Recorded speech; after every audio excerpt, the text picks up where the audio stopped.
Olá pessoal, tudo bem com vocês? Eu espero que vocês tenham gostado da nossa primeira aula sobre embriologia.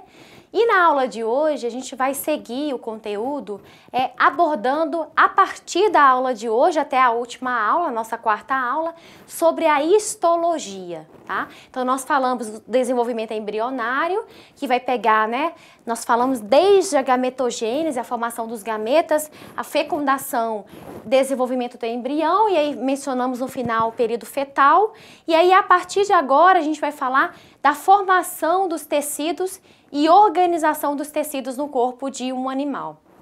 Então acompanhe comigo a aula de hoje. A aula de hoje nós vamos abordar os dois primeiros tecidos, além da introdução, que são o tecido conjuntivo e o tecido epitelial. Bom, antes da gente começar, a gente precisa dar uma introdução à histologia e conceituar para vocês o que seria a histologia como ciência, né? A histologia, assim como a embriologia, ela é uma ciência que está dentro da biologia que vai se preocupar com estudar as células e os tecidos do corpo e como que essas células vão se organizar formando os tecidos e como que os tecidos se organizam para constituir os órgãos. Então essa imagem aqui ela está mostrando o braço de um indivíduo e a partir de um membro, do corpo, um membro superior do corpo do indivíduo, eu consigo extrair diferentes tipos celulares, ou seja, diferentes células com funcionalidade, morfologia e comportamento diferente que se organizam em tecidos com funcionalidades diferentes. Então a gente tem, por exemplo, na letra A, tecido conjuntivo ou conectivo, que é o que a gente vai estudar hoje. A letra B, um outro tipo de tecido conjuntivo, fibroso. A letra C, mostrando tecido adiposo, que a gente vai ver na próxima aula. E D, também cartilaginoso, que a gente vai ver também na próxima aula, formando a cartilagem do osso, que está associada ao osso. A letra E está mostrando tecido ósseo, que a gente vai ver na próxima aula também. Letra F, tecido sanguíneo. A gente poderia, inclusive, que não está marcado aí, também falar de tecido muscular, tá? E tecido nervoso, que também inerva essa região do braço. Então a gente consegue ver características, morfologia, estruturas diferentes quando a gente considera tecidos diferentes do organismo. Essa outra imagem eu gosto bastante dela porque ela fala dos níveis de organização estrutural dos seres vivos, como que eu posso estudar um ser vivo. Então eu posso estudar um organismo no seu nível 1, que é o nível mais elementar, que é quando eu estudo apenas os átomos, as moléculas químicas, que a gente chama de nível químico, que é o que vocês estudaram na química geral, que é o que vocês vão estudar, já estudaram na bioquímica. Quando eu pego os átomos, eu sei que eles se organizam formando moléculas. E dentro da célula, essas moléculas formam as grandes moléculas, ou seja, as macromoléculas da célula. Nós estudamos em citologia macromoléculas, que são os ácidos nucleicos, que formam o DNA e o RNA, que está mostrando a molécula de DNA. A gente tem os carboidratos, que são formados a partir da união de vários açúcares simples. A gente tem os lipídios, que são as gorduras. Nós temos também as proteínas, que são formadas a partir da união de vários aminoácidos.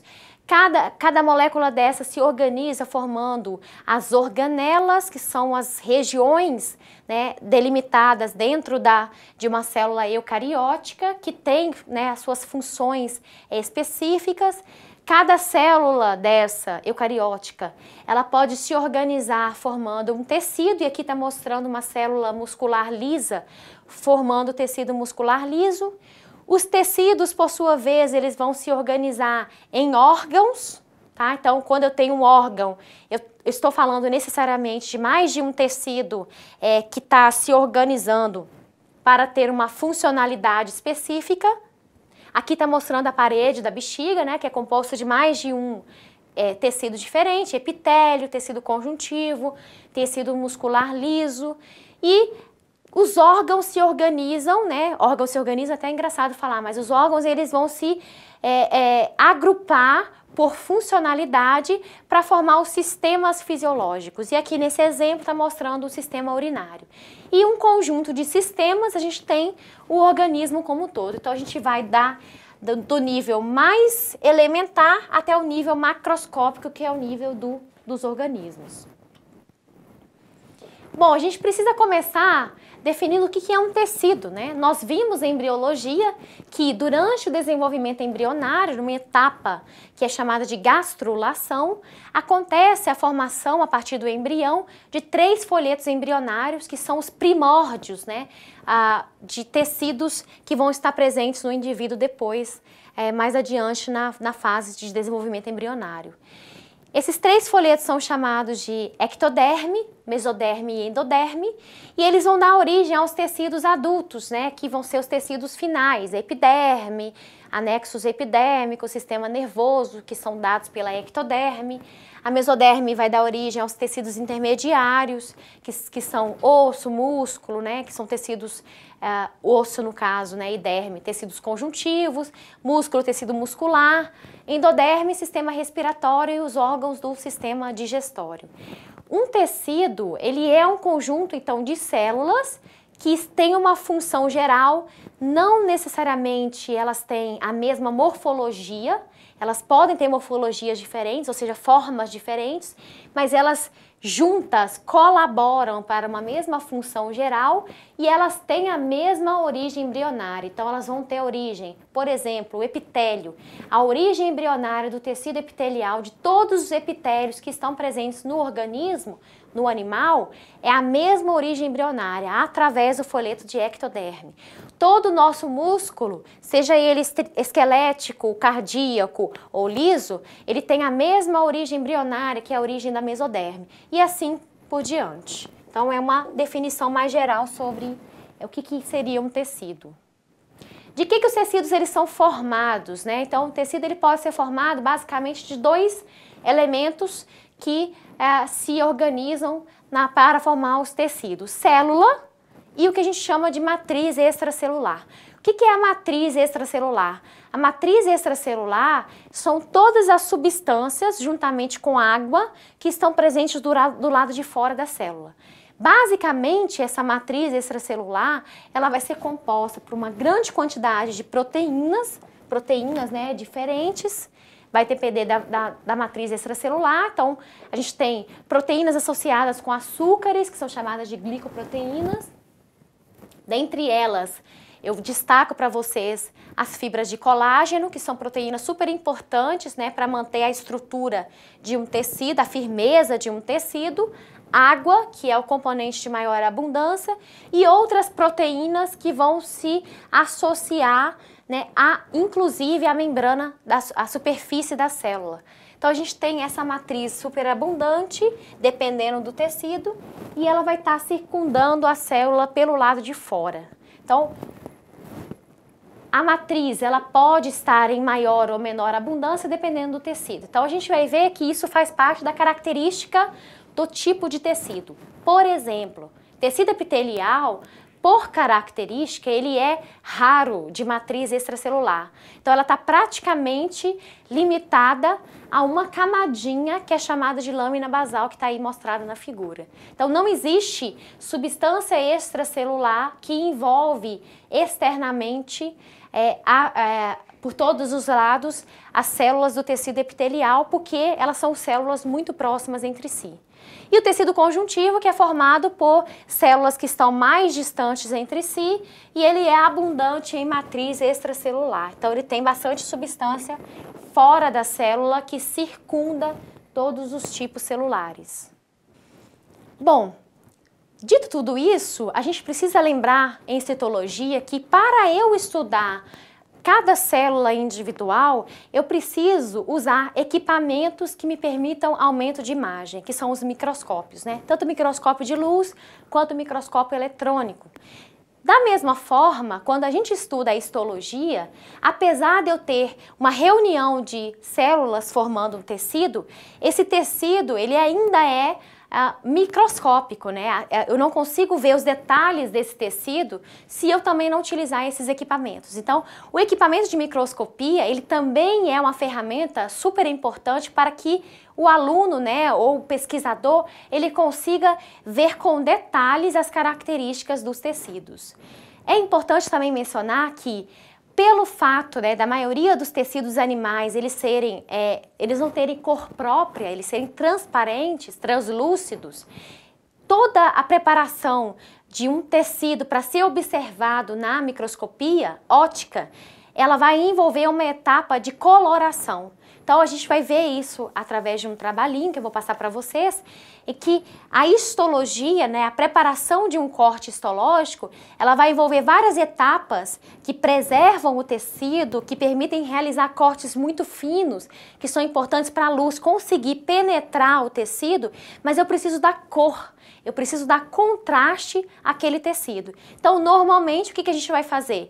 O pesquisador, o estudante que está manipulando aquele tecido, ele vai colorir, ele vai corar aquele tecido usando um corante que tem afinidade ou pelo núcleo ou pelo citoplasma, pelas características químicas dessas regiões, e aí ele vai dar colorações diferentes que me permitem identificar, olha, aqui está o núcleo da célula, aqui está o citoplasma da célula, aqui está o limite da célula, tá? Ou alguma substância super específica, tem coloração muito específica também. Então isso vai permitir ao pesquisador conseguir, né, o observador conseguir identificar as estruturas todas que estão presentes numa lâmina. Então vocês vão ver que as lâminas que eu vou mostrar para vocês, elas são todas coradas, elas são todas coloridas, né? E essa coloração ela é feita numa etapa de preparo para a microscopia de luz. Bom, quais são, né, os tipos de tecidos que estão presentes em um animal? Basicamente, a gente pode dizer que na histologia, a gente estuda 4 tecidos básicos que estão presentes no animal. A gente tem o tecido epitelial, que é o que a gente vai ver na aula de hoje, o tecido conjuntivo, que a gente também vai ver na aula de hoje, o tecido muscular e o tecido nervoso. Aí vocês podem me perguntar, professor, o que diferencia um tecido de outro? Basicamente, o que a gente vai ter que observar? Quais são as células que formam esse tecido? Quais são as suas características morfológicas e funcionais que formam esse tecido? Como que esse tecido está organizado juntamente com a sua matriz extracelular? Aonde esse tecido ele é encontrado e que função que esse tecido desempenha no organismo. E aí a gente consegue caracterizar e diferenciar cada um desses tipos básicos de tecidos que estão presentes no corpo. Aí vocês podem me perguntar, professora, mas e o tecido ósseo? Né? E o tecido do sangue? E a cartilagem que está presente na orelha? Que tipo de tecido representa esse tecido, se você me falou que só existem 4? A gente vai ver na próxima aula que existem alguns tecidos, como por exemplo, cartilagem, tecido sanguíneo, tecido ósseo, e tecido adiposo, que são tecidos de origem conjuntiva, ou seja, faz parte do tecido conjuntivo, mas são conjuntivos especiais, que se especializaram em funções que são diferentes do tecido conjuntivo que a gente vai ver na aula de hoje. Então, se eu pegar, né, de fato, eu consigo expandir para pelo menos 8, 9 tipos de tecidos diferentes. Mas, na verdade, pessoal, já foram identificados um número muito maior de tecidos específicos que podem estar presentes no corpo, né, espalhados por toda a superfície interna e externa do corpo. A gente vai trabalhar hoje com esses 2 primeiros tecidos, que são o tecido epitelial e o tecido conjuntivo propriamente dito.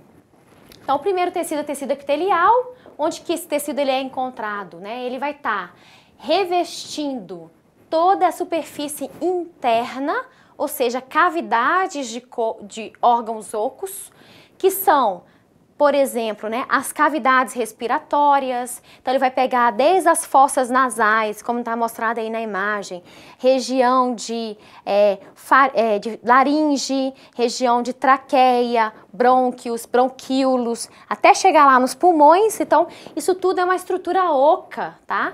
E essa estrutura oca, ela é internamente revestida por um epitélio respiratório.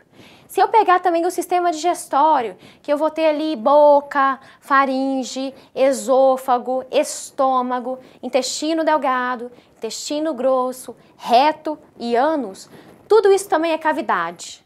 interna do corpo, de órgãos ocos.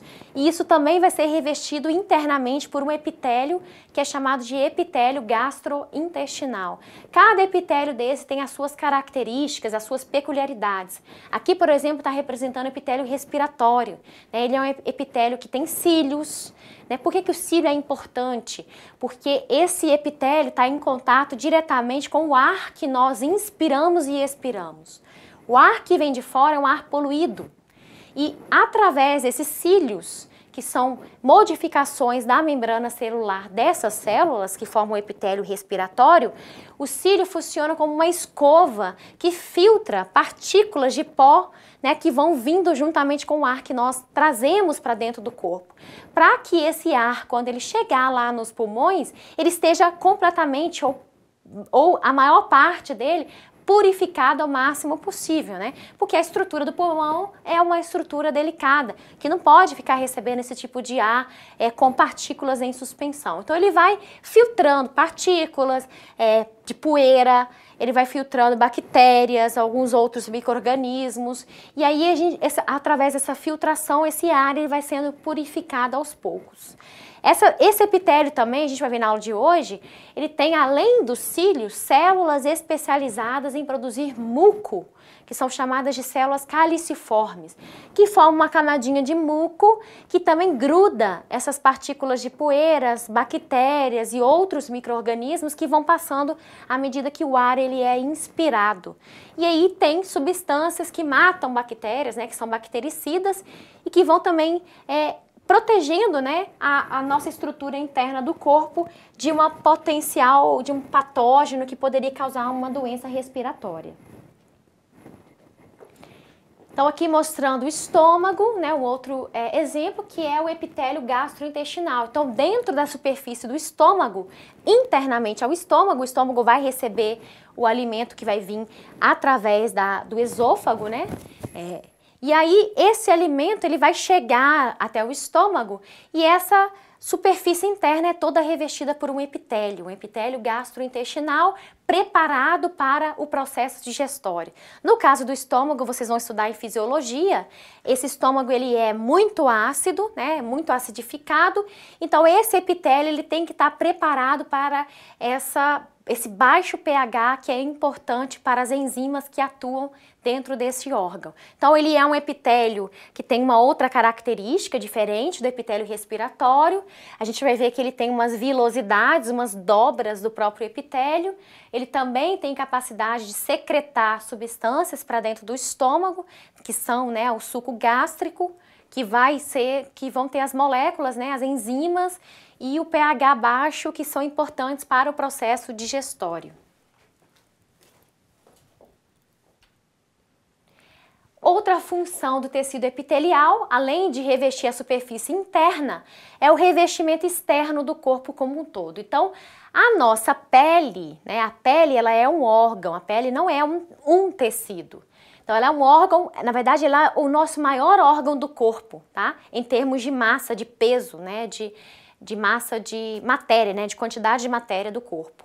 A pele ela é formada por 3 camadas, uma camada mais superficial, que é a epiderme, e a epiderme ela é formada por tecido epitelial. Então a epiderme da pele, ela é formada por várias camadinhas de células epiteliais, né, formando o tecido epitelial com várias camadas de célula.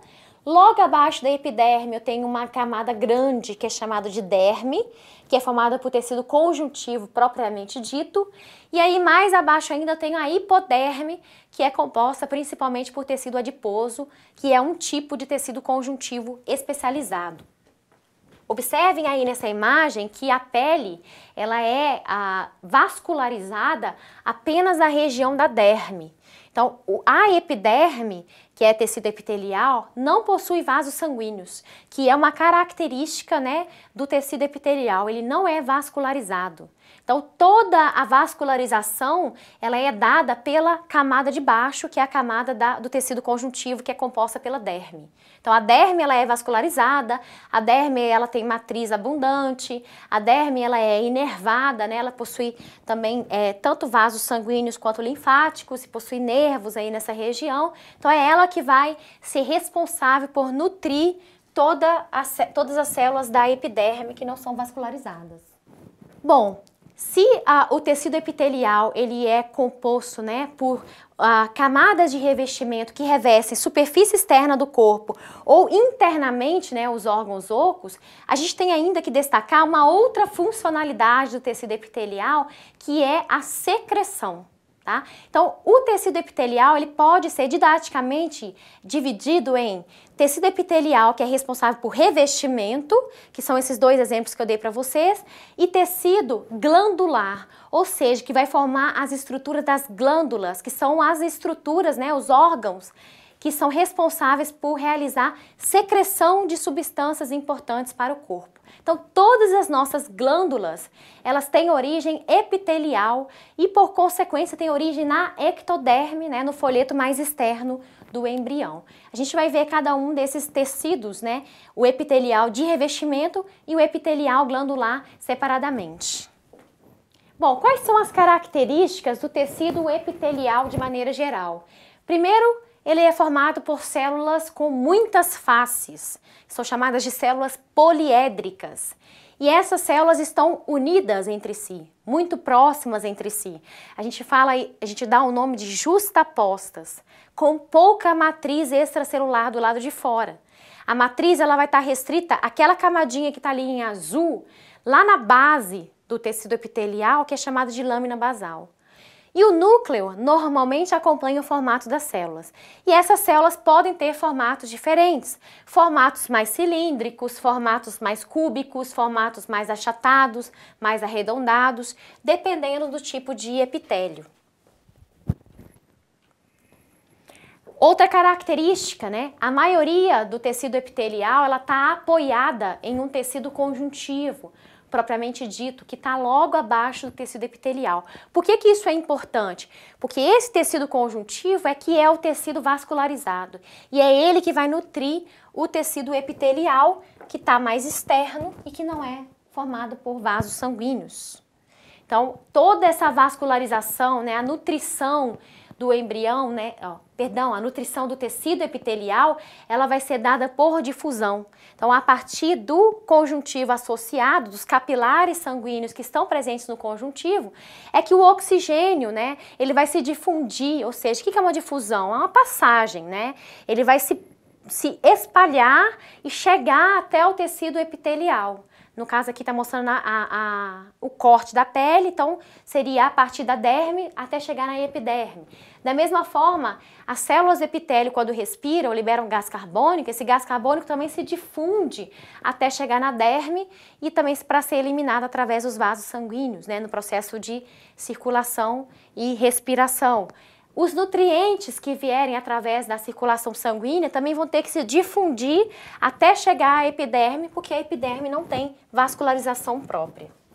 Funções do tecido epitelial de revestimento: proteção, absorção de íons e moléculas. Então, por exemplo, o epitélio do intestino, né? O intestino é um órgão super importante no processo digestório, porque é a etapa principal de absorção dos nutrientes que vêm da alimentação. E aí aquele epitélio ele é todo preparado, né, com características que favoreçam a absorção de íons e de moléculas. Percepção de estímulos, então, por exemplo, o epitélio que reveste o seu olfato, né, o seu nariz internamente, é um epitélio que está preparado para percepção de cheiro. Da mesma forma, o epitélio que reveste a superfície da sua língua é formado por vários receptores de paladar que têm a capacidade de percepção gustatória, né, de perceber gosto de substâncias e assim por diante.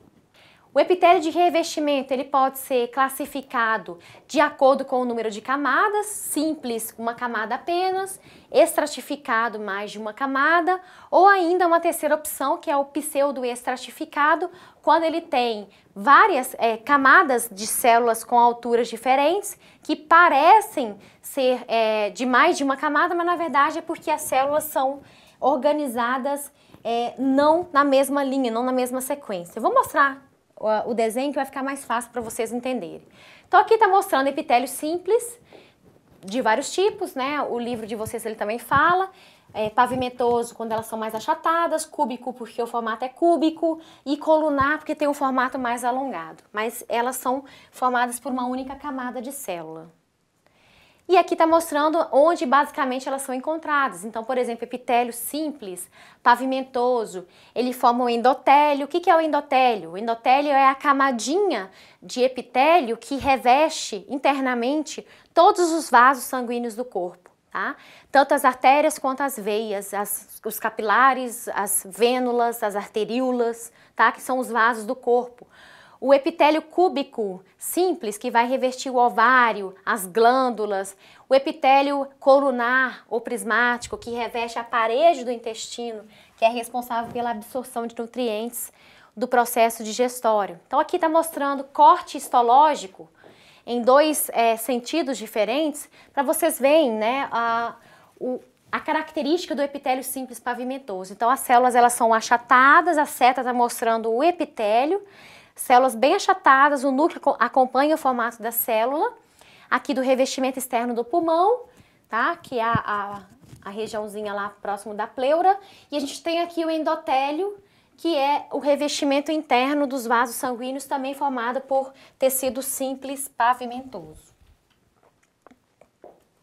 Epitélio simples cúbico, formado por células cúbicas, que também tem um núcleo mais arredondado, acompanhando o formato da célula, que estão presentes aqui, mostrando o revestimento do ovário e o plexo corióide. Simples colunar, mostrando a superfície, né, do epitélio representada pela seta, uma faixa mais escura, porque está mostrando justamente uma região que tem a borda estriada. Então, mostrando para vocês uma característica do epitélio simples colunar. Epitélio pseudoestratificado, que é o que está presente no epitélio respiratório. Toda vez que falar epitélio pseudoestratificado, lembrem-se que a gente está falando do epitélio respiratório. Que características tem um epitélio pseudoestratificado? Observem a posição do núcleo. Você tem núcleo em diferentes posições, olha só no esquema que está à esquerda. Diferentes posições de núcleo que dá a impressão de que é um epitélio formado por mais de uma camada, mas na verdade não é. O que acontece é que todas as células elas saem da membrana basal, mas nem todas atingem a superfície, porque elas são mais curtas, algumas e algumas mais longas. Então você tem a impressão de que tem mais de um estrato, mais de uma camada, mas na verdade é apenas uma camada de célula. E a gente tem ainda as células que são chamadas de caliciformes, que são células em formato de cálice, de um cálice, né, de vinho, e são células especializadas na produção de muco. Aonde que a gente vai encontrar esse tipo de célula? É uma glândula unicelular.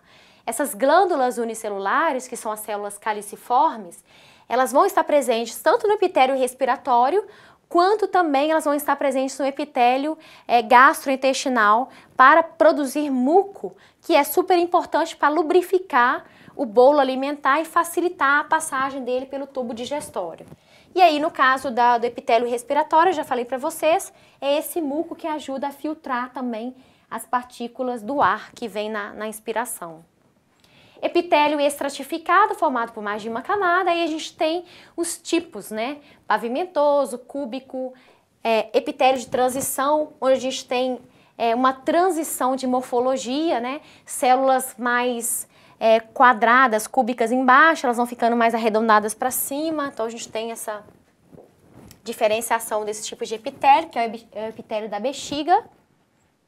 E aqui é onde que a gente vai encontrar esses tipos de epitélio. Então, por exemplo, o epitélio estratificado, né, pavimentoso e formado por queratina, é o que vai estar na nossa epiderme. Então, a nossa pele, ela tem a camada mais externa, que é a epiderme, que além de ter muitas camadas de célula, que é importante para proteger a nossa pele e impedir a perda de água, essa pele ela é ainda protegida com uma camada de queratina.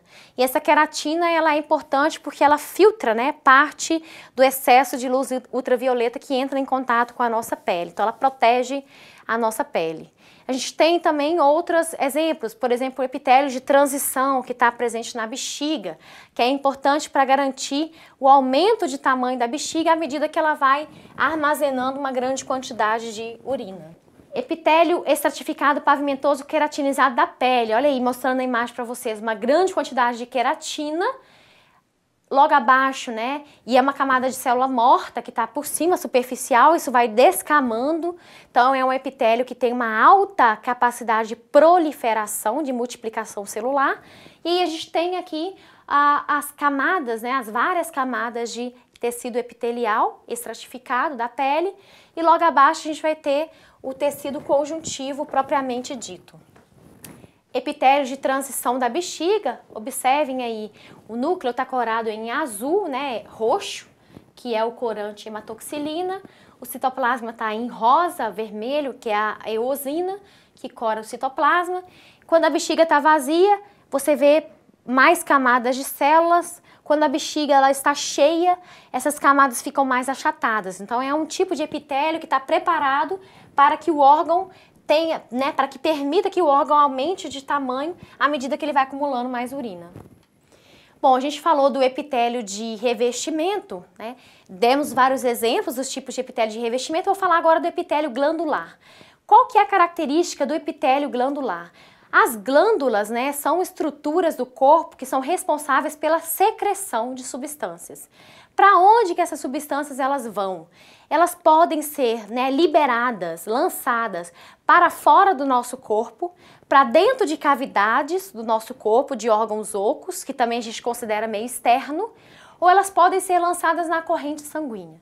Dependendo do destino final dessas glândulas, essas glândulas elas podem ser classificadas como glândulas exócrinas, são aquelas que a secreção ela é liberada para o meio externo ou para dentro de uma cavidade, ou glândulas endócrinas, que são aquelas que secretam substâncias que caem na corrente sanguínea, circulam pelo corpo e aí elas vão executar a sua função, né, o seu estímulo, seja lá que tipo de função que aquela molécula tem, pode ser um hormônio, né, no local onde ela foi liberada. A gente vai ver cada um desses tipos e exemplos deles que vocês vão ver com mais detalhes na disciplina de fisiologia humana.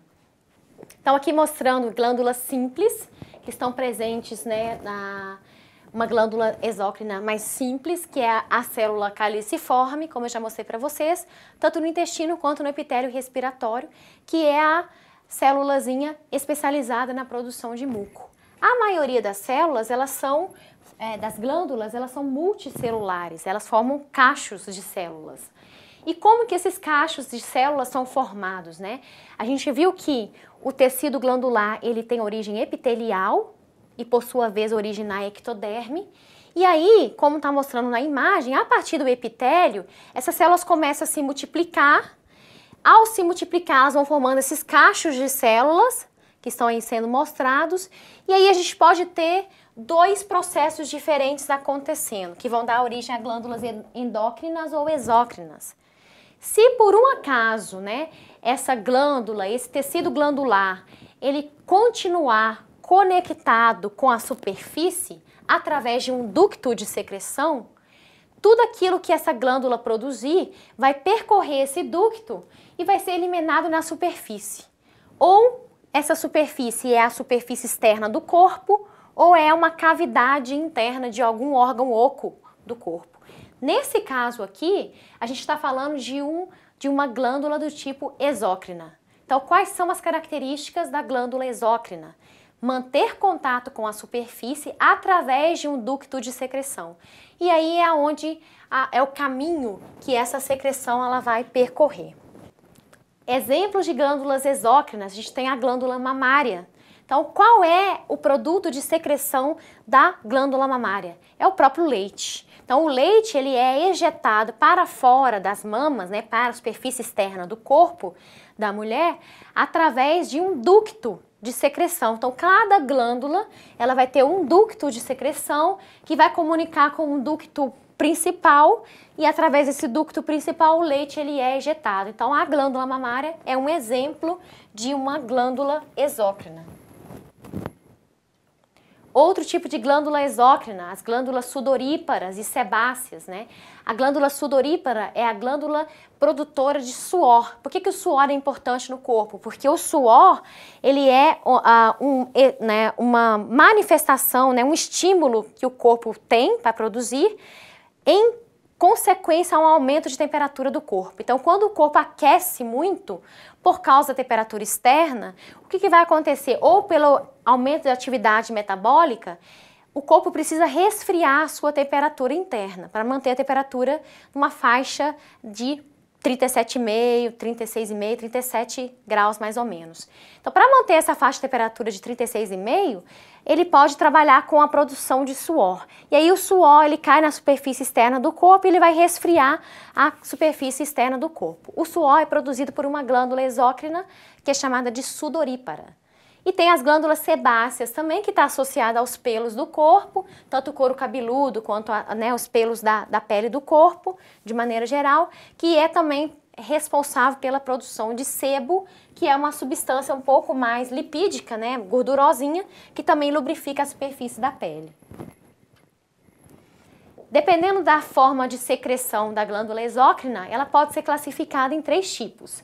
As glândulas exócrinas do tipo holócrina são aquelas que liberam não só a secreção, mas a célula inteira é liberada junto. As glândulas merócrinas, elas liberam apenas o produto de secreção.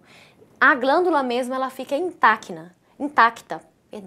E as glândulas apócrinas são aquelas que liberam parte, né, pedaços de célula, juntamente com o seu produto de secreção.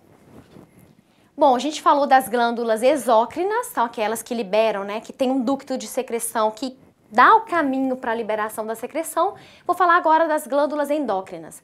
As glândulas endócrinas, elas, diferente da glândula exócrina, ela perdeu esse ducto de secreção. E aí, normalmente, elas vão estar associadas com uma rede de vasos sanguíneos que vai envolver a estrutura da glândula, e tudo aquilo que a glândula produzir, ele vai ser liberado na corrente sanguínea e ele vai circular pelo corpo até o local onde aquela substância ela vai executar a sua função. Os hormônios, por exemplo, são secreções que são produzidas por glândulas do tipo endócrina. O que é um hormônio? É uma substância produzida em pequenas quantidades que pode executar, né, que pode estimular diferentes alterações no metabolismo, na fisiologia de um organismo. Elas são produzidas por glândulas do tipo endócrina. A gente vai ver alguns exemplos dela agora nas apresentações. Então aqui a glândula endócrina perde contato com a superfície, não forma ducto de secreção e as secreções elas são eliminadas na corrente sanguínea. Então aqui está mostrando a glândula endócrina. A glândula endócrina ela perde o contato com a superfície porque ela não tem ducto, tá? E ela vai ter, ao contrário do ducto, ela vai ter uma grande quantidade de rede de vasos sanguíneos, que é onde a secreção ela vai ser liberada. Exemplos de glândulas endócrinas, a gente tem aqui, por exemplo, né, a hipófise. Né? A hipófise está presente no sistema nervoso central e na região da cabeça, né? E ela é uma glândula super importante porque ela produz vários hormônios que são importantes para regular funções fisiológicas do organismo. Então a hipófise ela tem uma região glandular, de origem glandular, que é chamada de adenohipófise, que produz vários hormônios que caem na corrente sanguínea e vão estimular outros órgãos. Um outro tipo de glândula endócrina é a tireoide, né, que é a glândula produtora dos hormônios, a tireoide, o T3 e o T4. A produção desses hormônios, vocês vão estudar em fisiologia, ela é estimulada pela hipófise. Então a hipófise produz o TSH, que cai na tireoide e estimula a tireoide a produzir o T3 e o T4, que são os hormônios tireoidianos. Então a tireoide também é um exemplo de glândula endócrina, porque o T3 e o T4 também são liberados na corrente sanguínea e não nas cavidades e superfícies externas do corpo. O pâncreas é uma glândula gigante, tá? O órgão como um todo é uma glândula enorme que tem os 2 tipos de secreção. Então a gente fala que é uma glândula mista. Ele tem uma secreção exócrina, em que o pâncreas ele produz o suco pancreático e bicarbonato que são jogados lá no intestino delgado na região do duodeno para, né, favorecer o processo de digestão. Ao mesmo tempo, ele está produzindo uma secreção endócrina, que são os dois hormônios que regulam a taxa de açúcar no sangue, que são a insulina e o glucagon. Então ele está produzindo tanto uma secreção exócrina que cai no duodeno, quanto uma secreção endócrina que cai na corrente sanguínea e que também vai influenciar o processo de digestão, né? Na verdade, o processo final da digestão, que é se o açúcar fica no sangue ou se o açúcar entra na célula. Bom, fechando o tecido epitelial, vou falar agora do tecido conjuntivo, né? O tecido conjuntivo, ele tem características diferentes, ele tem uma matriz extracelular abundante, ele é formado por um número grande de células que têm, né, funcionalidades diferentes, mas basicamente o tecido conjuntivo, propriamente dito, ele tem dois tipos celulares que são os que mais aparecem, que são o fibroblasto e o fibrócito. O fibroblasto é uma célula mais jovem, metabolicamente ativa, que a gente vai ver uma imagem dela logo em seguida. E é a célula responsável por manter a estrutura da matriz extracelular, por produzir o colágeno, né, que mantém a firmeza do tecido conjuntivo propriamente dito. A célula de fibrócito já é uma etapa mais madura do fibroblasto. Então é o próprio fibroblasto numa fase mais adiante da maturação. E é uma célula metabolicamente mais inativa, mas ela pode voltar à sua atividade caso você tenha algum tipo de lesão. Então se você machuca a sua pele, né, faz um corte, e esse corte sangra, significa que você atravessou o epitélio e foi lá na derme. Ou seja, você foi lá no tecido vascularizado. Para que o processo de cicatrização aconteça, os fibroblastos eles vão ser recrutados para produzir a nova matriz extracelular, que vai ser importante para a cicatrização da pele.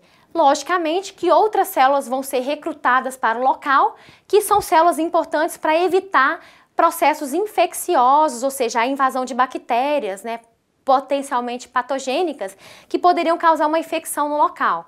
E aí eu tenho, né, um recrutamento de células ali e ao mesmo tempo o próprio tecido está sendo reparado, né, cicatrizado, e vai formar aquelas cicatrizes que podem ser, né, maiores ou em menores extensões, dependendo da profundidade do corte que a pessoa tem e da capacidade do próprio organismo de regenerar completamente aquele tecido. Então aqui são as classificações do tecido conjuntivo, como eu falei para vocês. O que a gente vai ver na aula de hoje é o tecido conjuntivo propriamente dito, que tem as suas características, né? Ele pode ser frouxo, denso, modelado ou não modelado. E a partir da próxima aula a gente vai ver os tecidos conjuntivos especiais, adiposo, cartilaginoso, e tecido ósseo e tecido sanguíneo. Bom, existem vários tipos de tecido conjuntivo, aqui essa imagem resume, né, a maioria deles aqui. A gente vai trabalhar apenas com o tecido conjuntivo, que é, tirando ali o tecido muscular, viu que o tecido muscular é muscular mesmo, nervoso é nervoso mesmo, o restante ali ou é epitélio ou é algum tipo de conjuntivo. A gente vai trabalhar com o conjuntivo propriamente dito, que é aquele que está associado ao epitélio. Quais as características do tecido conjuntivo propriamente dito? Ele é vascularizado e inervado, tem ampla distribuição no organismo e ele vai envolver, né, vai formar a estrutura do órgão, então ele preenche os espaços dentro dos órgãos e ele separa também, é uma camada de tecido que separa um órgão de outro órgão, tá? E ele é composto por vários tipos de células diferentes, com características e funcionalidades diferentes.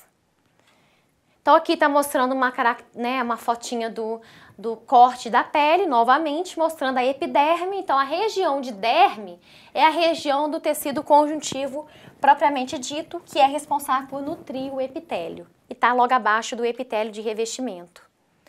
Algumas células do tecido conjuntivo, né? A primeira que eu falei para vocês, o fibroblasto, que é a célula mais ativa, que é importante para produzir as proteínas da matriz extracelular e no processo de cicatrização celular. Então aqui mostrando um corte histológico do fibroblasto, para vocês verem, né, que são células meio alongadas, estão coradas com dois tipos de corante, hematoxilina e eosina, e a gente tem uma matriz extracelular muito abundante. Então essa célula é a que está em maior quantidade no tecido conjuntivo propriamente dito. Macrófago é um outro tipo celular interessante porque ele é uma célula fagocitária, então ela faz a fagocitose e é capaz, por exemplo, de fagocitar uma bactéria inteira, né, um vírus inteiro, dependendo do patógeno. São células de defesa do nosso organismo que elas são recrutadas para o tecido conjuntivo caso haja um processo infeccioso no local, uma lesão, né, ou às vezes elas realmente ficam em pequenas quantidades, né, como sentinelas presentes no tecido conjuntivo, caso haja alguma invasão de algum patógeno, micro-organismo, elas atuam na defesa do organismo. A origem do macrófago ela vem do monócito. O monócito é uma célula sanguínea que fica circulando no sangue. Quando o monócito ele é recrutado para um tecido, ele atravessa o vaso sanguíneo e ele vai lá no tecido aonde está sendo recrutado. E aí a gente fala que esse monócito ele se transforma em um macrófago, ele se diferencia em um macrófago. O mastócito é um outro tipo de célula do conjuntivo que também está presente em várias regiões do tecido conjuntivo e é uma célula grande, cheia de grânulos de secreção que são importantes porque liberam substâncias que têm resposta inflamatória como a histamina e a heparina. Essas substâncias são importantes porque elas atraem outras células de defesa para o local. O problema é que algumas pessoas que têm rinite alérgica, que são extremamente alérgicas, elas têm essas crises de alergia muito fortes ou que comem alguma coisa que não sabia que tinha alergia ou toma um medicamento e tem uma reação alérgica forte por causa da atividade, né, exagerada dessas células. Então, o mastócito, quando ele libera uma grande quantidade dessas substâncias inflamatórias, ele pode causar uma reação alérgica mais séria no organismo. E aí a pessoa pode ter, por exemplo, um choque anafilático, tá? Então, por isso que quando a gente tem um processo alérgico, uma das substâncias que a gente toma, dos medicamentos, é o antihistamínico, né? Justamente para eu tentar bloquear a liberação dessa histamina que é produzida pelo mastócito num processo alérgico, num processo inflamatório qualquer. Plasmócito é um outro tipo de célula também que está presente em locais que são invadidos por bactérias e que também são relacionadas com processos de inflamação crônicas de alguns tecidos conjuntivos. Então, normalmente quando eles são encontrados em grande quantidade, junto com os linfócitos e macrófagos, é porque está acontecendo algum mecanismo de defesa, algum processo inflamatório local. Leucócitos, a gente vai ver isso em tecido sanguíneo, né? São células brancas do corpo para contrastar com as hemácias, que são as células vermelhas. São células que têm morfologia diferente e funcionalidades diferentes no organismo. Então, vão estar presentes principalmente no sangue, circulando no sangue, mas elas podem ser eventualmente encontradas no tecido conjuntivo porque elas atravessam a parede dos capilares. Adipócitos também são outras células do tecido conjuntivo que são especializadas em armazenar energia na forma de gorduras, né, que são os triglicerídeos. A gente vai estudar os adipócitos na próxima aula, então eu não vou me delongar muito nessa parte. Bom, o que tem além de célula do conjuntivo? Uma grande quantidade de proteínas presentes na matriz extracelular.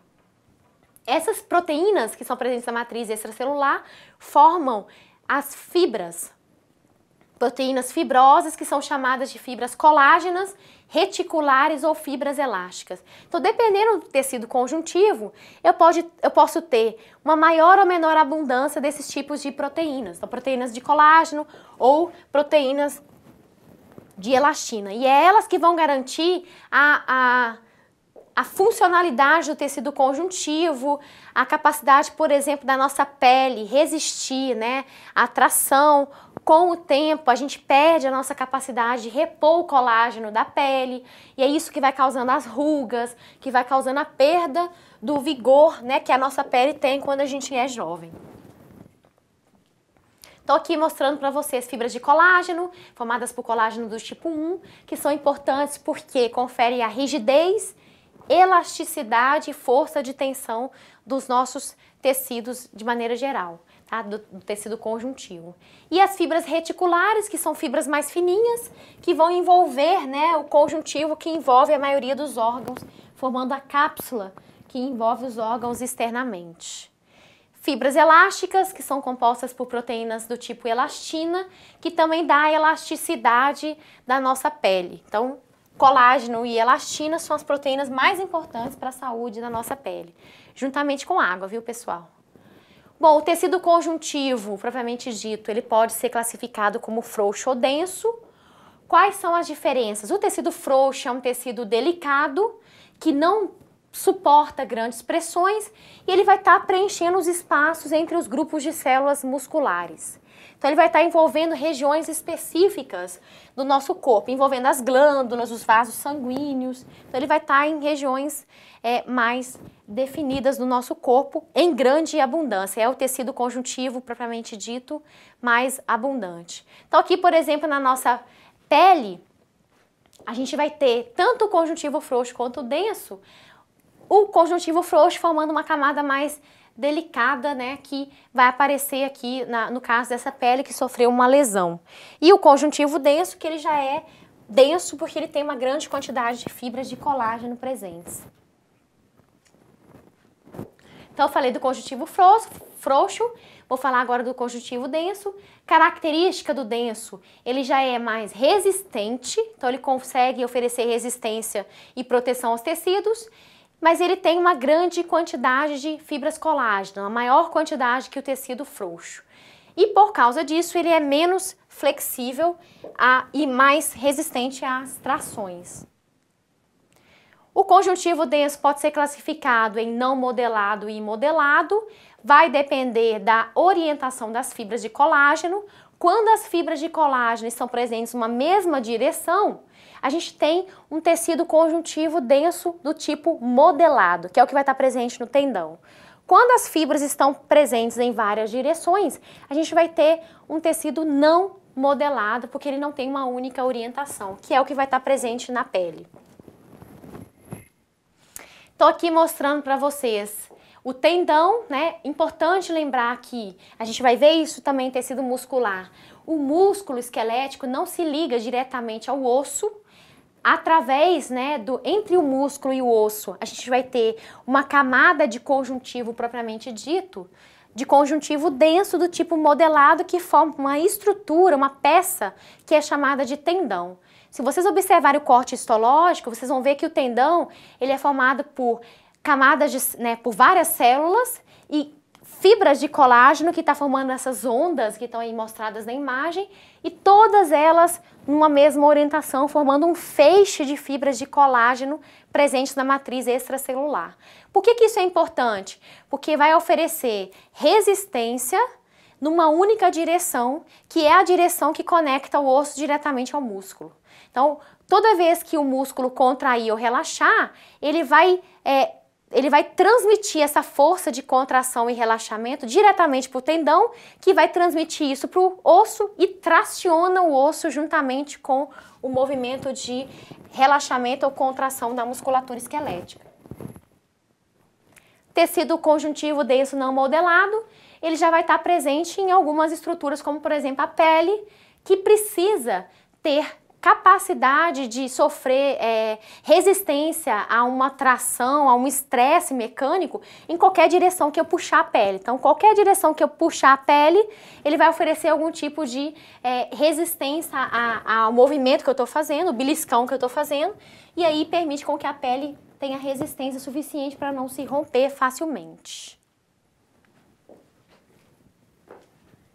Bom, para a gente fechar, resumindo o tecido conjuntivo, propriamente dito, tem matriz abundante, como a gente já viu, formado por vários tipos celulares, e ele tem duas classificações, basicamente. Ele pode ser um conjuntivo propriamente dito frouxo, que é aquele que é mais delicado, que vai envolver órgãos, vai envolver glândulas, que está em grande abundância distribuído pelo corpo, mas ele é mais delicado. Então ele está em regiões que são regiões que não vão sofrer uma força de tração mecânica muito grande. E a gente tem o denso, que tem bastante fibra de colágeno, por isso que ele fica mais denso, tem mais matéria, que ele já resiste a uma força de tração maior. Então ele vai estar presente, por exemplo, no tendão, que vai conectar músculo com osso de forma modelada, então numa única direção, então puxa numa única direção e ele oferece resistência à tração. E vai estar presente na nossa pele, na nossa derme, que pode ser, né, esticada por todos os lados e consegue resistir a esses movimentos mecânicos que eu faço na minha pele sem rasgar a minha pele. Se vocês jogarem na internet, vocês vão ver que tem doenças genéticas em que a pessoa ela tem defeitos na produção de proteínas que estão presentes na matriz extracelular e por causa disso a criança ela tem que viver numa bolha. Porque qualquer tipo de movimento que você fizer na pele, a pele dela rasga, a pele da pessoa, da criança, não resiste a uma tração mecânica muito grande. Bom, espero que vocês tenham gostado da aula de hoje. Na próxima aula a gente vai abordar os tecidos conjuntivos especiais, como eu falei para vocês, adiposo, cartilaginoso, ósseo e sanguíneo. E na última aula a gente vai trabalhar com o tecido muscular e o tecido nervoso. Qualquer dúvida, vocês já sabem, nós nos colocamos à disposição para tirá-las. Um abraço e até a próxima aula.